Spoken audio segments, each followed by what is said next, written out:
Hello అందరికీ welcome to యష్నాస్ world. ఈరోజు మనం ఎంతో టేస్టీగా ఉండే గుమ్మడికాయ వడియాలు ఎలా చేయాలో చూద్దాం.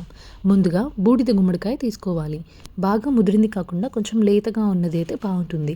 ఫస్ట్ దాన్ని ఇలా ఏదైనా స్క్రబ్తో బయట అంతా క్లీన్ చేసేయాలి. ఎందుకంటే మనము తొక్క తీయకుండానే తురుముకుంటాం కాబట్టి ముందుగా ఇలా స్క్రబ్తో క్లీన్ చేసుకోవాలి.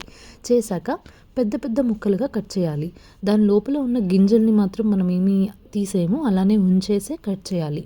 తర్వాత ఒక్కో ముక్కని తీసుకుంటూ తురుముకోవాలి, ఇలా వీడియోలో చూపిస్తున్నట్టు. మనం మామిడికాయ పులిహోర కోసం మామిడికాయను ఎలా తురుముకుంటాం సేమ్ అలాగే తురుముకోవాలి. అలా అంతా తురుముకున్న తర్వాత వాటర్ అంతా సెపరేట్ చేస్తూ, అంటే గట్టిగా పిండుతూ ఒక కాటన్ క్లాత్లో పెట్టుకోవాలి. క్లాత్లో పెట్టిన తర్వాత కూడా ఎక్సెస్ వాటర్ని మనం మళ్ళీ ప్రెస్ చేస్తూ రిమూవ్ చేసుకోవాలి.